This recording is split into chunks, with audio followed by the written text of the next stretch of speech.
कृष्ण पृष्ठाय भूतले श्रीमते मधुसूदनाय जयंती नाम नमस्ते मधुसूदनाय भक्ति पालप्रियांते दुर्लभ कृष्ण भक्ति अति सरलता हरे कृष्णा कृष्ण कृष्ण हरे राम आश्लेषवापात्रतं पिनष्टं मद्दर्शन मर्मराहत करोतु यथा तथा वा विद्यातुलं पटो मत्प्राणस्तु सेवनातरः। हम अगर चैतन्य शिक्षाष्टकम के आरंभ से लेके अंतिम श्लोक 8वें श्लोक फर्स्ट से लेके 8वें श्लोक तक जाए तो मुझे लगता है कि पहले से लेके जो ये आखिरी श्लोक है, पहला श्लोक चेतो दर्पण कीर्तन से आरंभ हो रहा है और भक्ति तक पहुंचा रहा है, भक्ति की स्थिति तक पहुंचा रहा है। आरंभ कीर्तन से हो रहा है। भले जीव किसी भी दशा में हो, कैसी भी स्थिति में हो, इस भौतिक जगत में वो कितने ही दुख और आपदाओं से व्याधियों से घिरा पड़ा हो, क्योंकि ऐसा कोई बंदा नहीं है जिसके जीवन में दुख नाम की कोई चीज न हो। सब है, सबके पास ये चीज है। ये प्रसाद सबको मिला है। श्री राधे बोले, ये प्रसाद सबको मिला है, लेकिन इनमें से वो भाग्यवान जीव है जिनको नाम रूपी महाप्रसाद मिला है, हरिनाम रूपी महाप्रसाद मिला है। किसी संत का संग इस भौतिक जगत में अगर हमको मिल जाता है तो हमेशा के लिए हमको इस दुख से निवृत्ति का एक मार्ग मिल जाता है। और चैतन्य शिक्षाष्टकम हमको एक बहुत बड़ी महाप्रभु, मैंने कहा महाप्रभु ने अपने पूरे जीवन में खाली 8 श्लोक लिखे, पूरे जीवन में चर्चा 8 और पूरी भक्ति का सार इन 8 श्लोकों में भरती है। कलयुग में क्या जपना है? बोला नाम। आरंभ में कहा, लेकिन नाम भी कैसे जपना है? फिर उन्होंने कहा तणादपि से नीचे तरोरपि सहस्र अनानी न माना दीन कीर्तन्य सदा। बहुत अपने आप को छोटा समझ के सहनशील बन के नाम जप करना है। देखो हमारे जीवन में पता नहीं कितने लोग आएंगे और जाएंगे। कुछ हमदर्द भी होंगे तो कुछ दर्द देने वाले भी होंगे, कुछ हमदर्द भी होंगे और कुछ दर्द देने वाले भी होंगे। लेकिन कोई भी, चाहे वो हमदर्द हो चाहे वो दर्द दे, टिकेगा तो कोई भी नहीं। आएंगे और चले जाएंगे। और इस आने और जाने के सफर में एक भक्त को कैसे स्टेबल रहना है, क्योंकि ऐसा नहीं कि भक्त के जीवन में भी संघर्ष नहीं है। मुझे तो लगता है कि एक भौतिकवादी जीवन जीने वाले व्यक्ति से ज्यादा संघर्ष एक भक्त के जीवन में होता है, क्योंकि उसको तो 2 चीजें संभाल, उसको तो खाली जगत संभालना है, इसको भक्ति भी संभालनी है।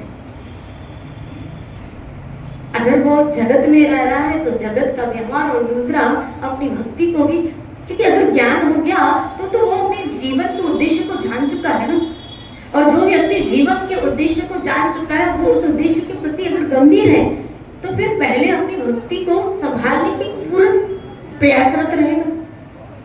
लेकिन कभी कभी इस बीच में क्या रहता है कि जगत छूटता जाता है। श्री राधे बोली, जरूरी नहीं कि इस जगत में सब व्यवहार का आप निर्वाह कर पाओ, ये जरूरी नहीं। कुछ तो लोग कहेंगे लोगों का काम है, श्री राधे कुछ तो लोग कहेंगे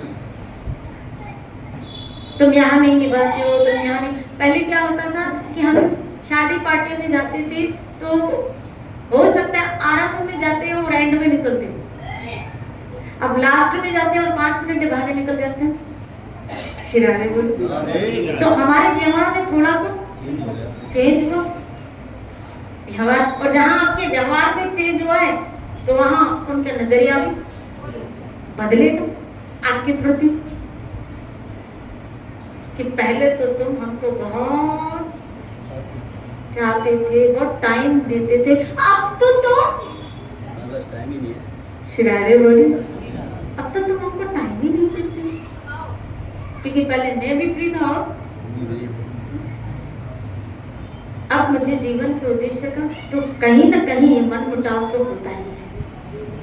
कुछ तो लोग कहेंगे, क्योंकि जो व्यक्ति अपने समय की कीमत को जान चुका है, वो अपने समय को, क्योंकि एक ही व्यक्ति है, भागवत में 5वें स्कंद में आया, एक ही व्यक्ति है जिसमें कहा, भागवत का श्लोक मुझे स्मृति में आ रहा है कि सूर्यदेव सबकी आयु का हनन कर रहे हैं, लेकिन एक है जो भजन में लगा है, जो भक्ति में लगा है। सूर्यदेव उसकी आयु का हनन नहीं कर सकते, उसकी आयु अमर होती जा रही है। जो क्षण आपका भजन भक्ति के साथ बीतता है वो खत्म नहीं हो रहा। बाकी बर्थडे के दिन आपका हर वर्ष खत्म होता है, लेकिन भजन करने वाले का बर्थडे आयु खत्म नहीं होती। क्या वो भले मौत के नजदीक दिखता हुआ नजर आता है, लेकिन वो मौत के भी नजदीक नहीं, वो कृष्ण की तरफ नजदीक चलता जाता है। यही फर्क है एक भक्त और भौतिकवादी में, कि भक्त मृत्यु जैसे आती है वो कृष्ण के नजदीक होता जाता है, और एक भौतिकवादी मौत के नजदीक होता जाता है, मौत के नजदीक होता जाता है। और मौत मतलब सब छुड़ाएगी। और अगर हम कृष्ण के नजदीक होते जा रहे हैं, भगवान के नजदीक होते जा रहे हैं, तो फिर वो मौत भी तो कृष्ण से मुलाकात करवाएगी, वो मृत्यु भी तो हमको कृष्ण से मुलाकात करवाएगी। और वो क्षण कितने हमारे लिए स्मृति प्रदान या आनंद प्रदान होंगे, जिस दिन हम हमारी मुलाकात श्री कृष्ण से होगी, भले फिर वो मौत ही क्यों ना हो। इसीलिए तो वो व्यक्ति निर्भीक होता जाता है, इसीलिए वो व्यक्ति निर्भीक होता जाता है। इसीलिए ये चैतन्य शिक्षाष्टकम आरंभ भले कहाँ से हो रहा है? कीर्तन से हो रहा है। फिर आप जिस भी दशा में हो, अगर आप कीर्तन आरंभ करते हो, जिस भी दशा में, क्योंकि यहाँ महाप्रभु ने कंडीशन नहीं रखी, यहाँ तो खाली पहले श्लोक में कहा था जो व्याधि से ग्रस्त है, 3 ताप जिनको सता रहे हैं, इन 3 तापों से मुक्त करने के लिए कृष्ण नाम संकीर्तन। तो उन्होंने इन 3 तापों से मुक्त होने का मार्ग जो दिखाया वो है कीर्तन बताया, नाम बताया। देखो आरंभ कहाँ से हुआ? नाम से। फिर इस नाम को कैसे जपना है और इस नाम को किस तरह बचा के रखना है, किस तरह संजो के रखना है, वो समझाया। पहले नाम स्टार्ट तो करो, फिर इस नाम को कैसे जपना है बताया। प्रणादपि इस तरह जपो, इस टिकने के लिए ये सूत्र अपने जीवन में लाओ। और अगर तुम टिकने के लिए ये जीवन में सूत्र लाते हो, तो फिर एक वक्त आएगा तुम्हारे जीवन में जब तुम बोल उठोगे, जब तुम कह उठोगे, क्या नैनम गलगदुष्टारा। श्रादे बोले आरंभ नाम से हो रहा है, लेकिन ये नाम आपको पहुंचा भक्ति की तरफ रहा है। और कौन सी भक्ति? आश्लेषवा पात्र तुम, ऐसी भक्ति जो आत्म निवेदन तक लेके जाती है। यानी वो भक्त आरंभ भले कीर्तन से कर रहा है, वो साधक भले आरंभ कीर्तन से कर रहा है, लेकिन इसकी स्थिति अब क्या हो गई? यथा तथा भावित। आप कुछ भी करें, मैं आपको छोड़ने हो, यानी इतना रस आ गया कीर्तन में। ये स्टेप वाइज स्टेप है, स्टेप वाइज स्टेप है। श्रादे बोले नाम जपते जपते जपते जपते नम्रता जब आती है, ऐ नंद तनुज किंकरम, अपनी स्थिति का ज्ञान हो। किंकरम में गिर गया, यानी उस जीव को नाम जपते जपते अपने स्वरूप का साक्षात्कार हो गया है कि मैं श्री कृष्ण का दास हूँ, लेकिन मैं गिर गया हूँ, मैं परायों के बीच में फंस गया हूँ और मैं अपने से जुदा हो गया।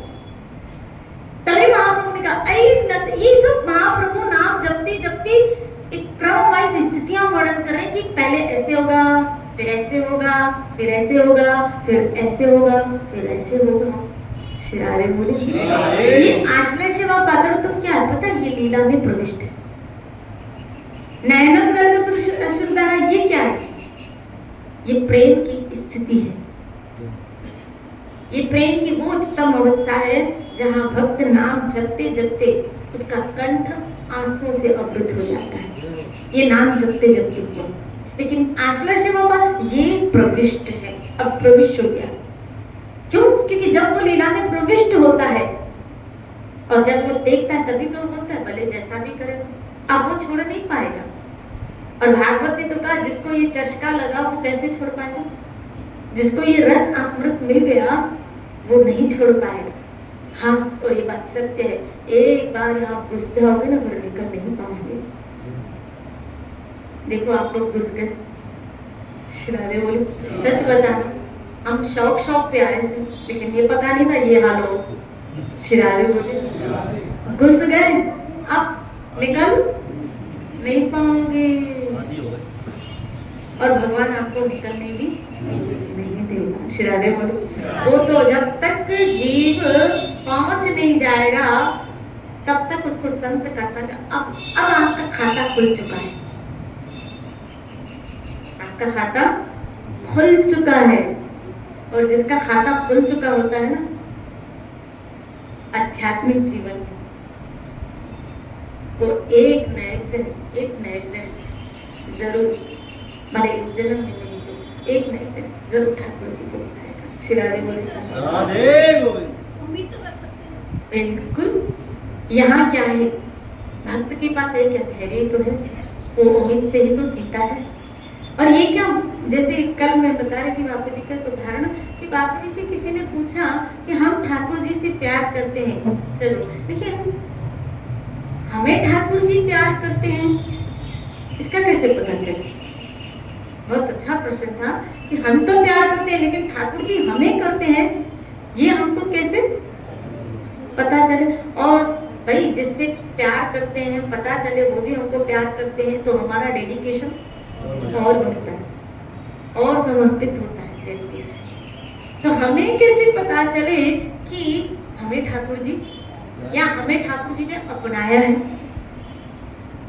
तो बाबू जी ने इसके लिए उदाहरण दिया कि भाई एक स्त्री, एक लौकिक उदाहरण से आध्यात्मिक फिलॉसफी समझ में, तो बोला एक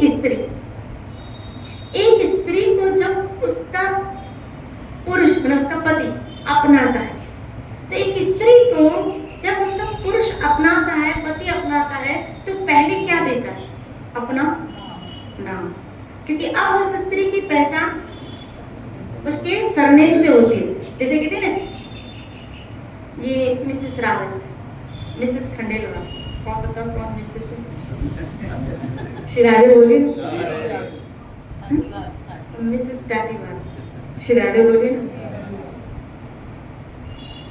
तो अब पहचान उसकी किससे हो रही है, उसके पति के सरनेम से, पति के नाम से हो रही है। शिरारे बोली यहाँ तक कि उसकी आईडी भी बनती है, तो फिर मान लीजिए किसी का नाम, तो पहले उसका नाम है ना, फिर उसके पति का नाम, मतलब अब उसकी पहचान किससे हो रही, उसके नाम से, उसके पति के नाम से हो रही।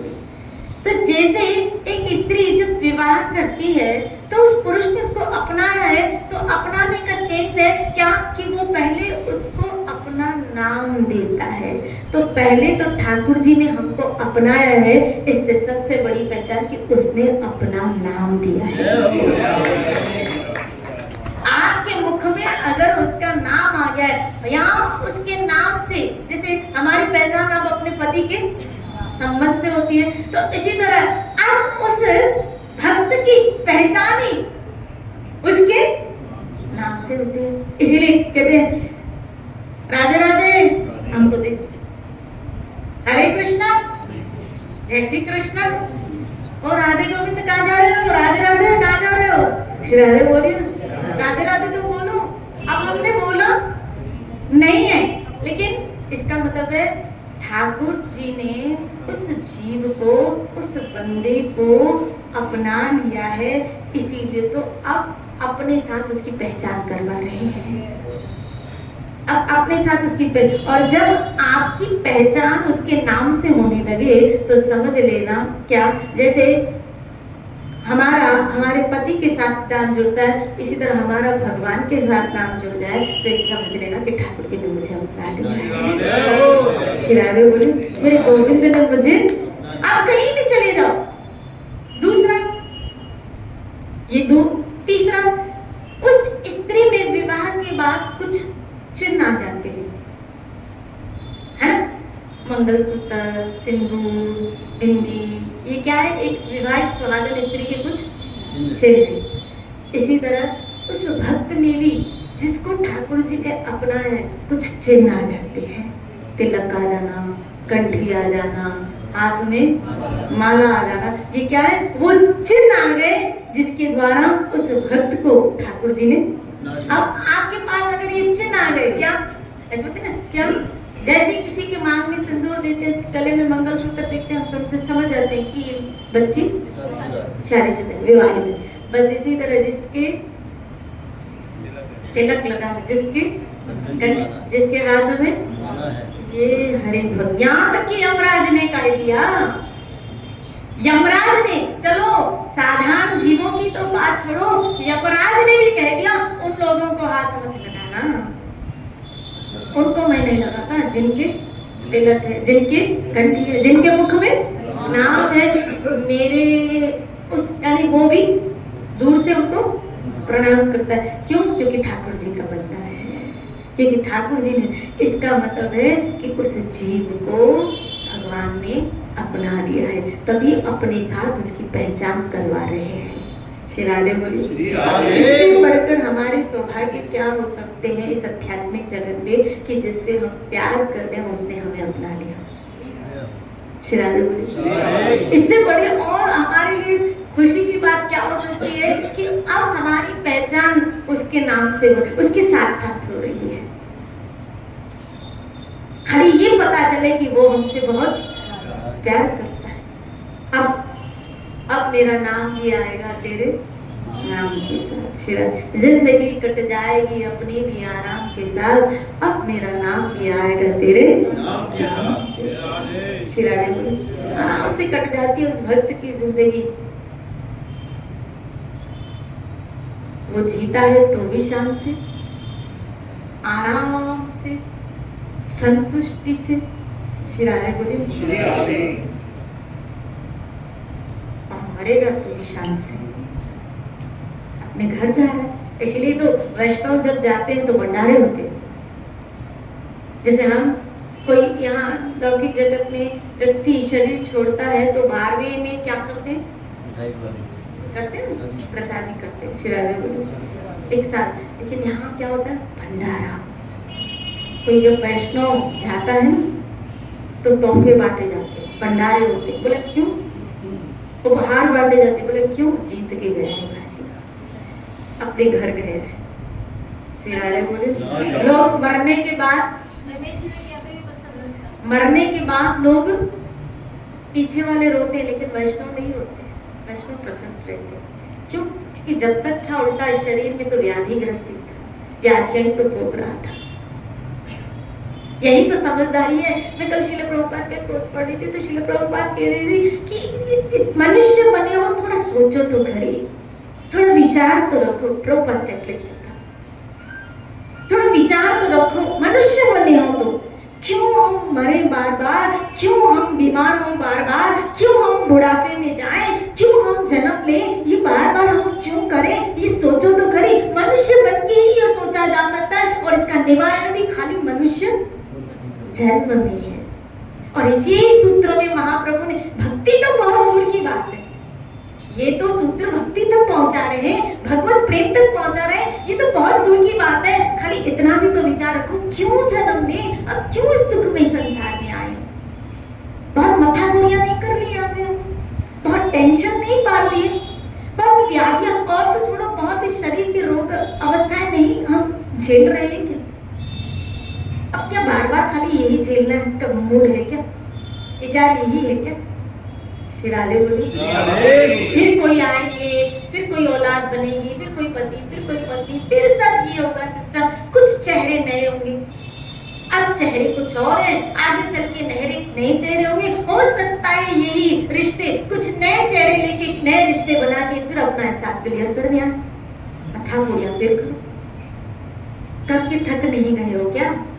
शिराले बोले। और अगर थक गए हो तो बस अब नहीं, अब मुझे जन्म नहीं लेना, तो मुझे भजन में लगना है, मुझे कृष्ण भावना को स्वीकार करना है। अकलमंद व्यक्ति इसलिए भक्ति को स्वीकार कर लेता है कि भले टूटी फूटी जैसी भी हो रही है, मुझे करनी तो भक्ति, क्योंकि मुझे यहाँ से अब छूटना है, मुझे यहाँ से निकलना है।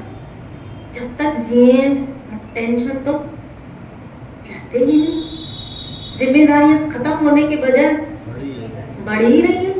जिम्मेदारियां खत्म होने के बजाय दिनों दिन बढ़ ही रही, बाल सफेद हो गए हमारे हमारे बाल सफेद हो गए, लेकिन हमारे टेंशन कम नहीं हुई, हमारी आंखों की नजरें चली गई, शिराजे बोले, लेकिन जिम्मेदारियां खत्म होने का नाम ही नहीं ले रही, शिराजे बोले। और मोह की दलदल ऐसी है क्या, बच्चे में मोह, फिर बच्चे के बच्चे में मोह, ये आते जाते हैं और हम ये आते जाते हैं हम फंसते, ये आते जाते हैं हम फंसते जाते हैं, बुलाओ शिराजे फंसो। देखो बच्चा हमारे साथ होता है ना, फिर उसका बच्चा पैदा होता है, फिर हमारा अटैचमेंट इतना हो जाता है, और जब उनके अलग होने की इसे कुछ इंटीमेट मिलते हैं कुछ, तो हम विचलित हो जाते हैं, हम अपने आप को संभाल नहीं पाते, कुछ महीने तक तो हमारा मूड ही अपसेट होता है। देखा कैसे अटके थे, इसीलिए तो ये श्लोक आप कह रहे हैं, आई नंद तनुज, मैं फंस गया हूँ यहाँ पे। कैसे फंसा आपकी माया में, और भगवान की माया तो बड़ी विचित्र है, बड़ी विचित्र है, अच्छे अच्छे निकल नहीं पाते, तो हम और आप तो काजल मुंह लिए उसके लिए, बड़ी विचित्र है, बस उनके चरण पकड़ के निकलते हुए चलो, नहीं तो आप लड़ नहीं पाओगे। शिरारे बोली, उस देवी को भी प्रणाम करो, हे माया देवी, हम तेरे मायापति की शरण में हैं, तेरे पति की शरण में, तू हमें बख्श दे। शिरारे बोले, हमें बख्श दे, क्योंकि अब इस जन्म में मूड हमारा तेरे पति के पास जाने का है। शिरारे बोलिए, शिरारे बोलिए ना, और वहां जाके उसकी सेवा ही करेंगे, चिंता मत कर, वहां जाके सेवा ही करेंगे। इसलिए इस जन्म में तुम मुझे, हर जन्म में पहले भी व्यर्थ हुआ कई बार मेरा, मैं तोड़ नहीं पाया मोह माया के, हम सच में नहीं तोड़ पाए, और इस जन्म में भी नहीं तोड़ पाए। सिरादे बोली, इसलिए जो महाप्रभु की चित्र इस श्लोक में जितना बोलती हूँ ऐसा लगता है खजाना है ये अष्टकम, चैतन्य शिक्षा अष्टकम में तो खजाना है, बोलते रहो खजाना, आप बोलते रहो, शिरारे। इसलिए आइए हम सब इस स्थिति तक तो पहुंचे, आई नंद तनुज, मैं गिर गए, ये तो एहसास आया, तो मुझे यहाँ से निकलना है, पकड़िए नाम को, और नाम और ज्ञान की तलवार से, सत्संग से जो ज्ञान विवेक प्रबल हुआ, उस तलवार से मोह के बंधन को काटते हुए हरि के चरणों को पकड़ते हुए चलिए, पकड़ते हुए चलिए, और अपने घर पहुंच जाओ, अपने घर पहुंच जाओ सरलता से। इसलिए माया देवी को कहो, राधे राधे, तेरे को भी राधे राधे, हर जन्म में तूने फंसा, लेकिन इस जन्म में राधे राधे। जब कोई नहीं हो समझ में आए तो उसको हम क्या बोल देते, राधे राधे, माफ कीजिए, राधे राधे, चलो। इसलिए माया देवी को कहो, माफ करना बेन, राधे राधे। अब इस जन्म में हमको हमारा पल्लू मत पकड़ छोड़, क्योंकि हमने ठाकुर जी का पल्लू पकड़ लिया है, पकड़ लिया है। शिरारे बोलिए, जय जय श्री राधे।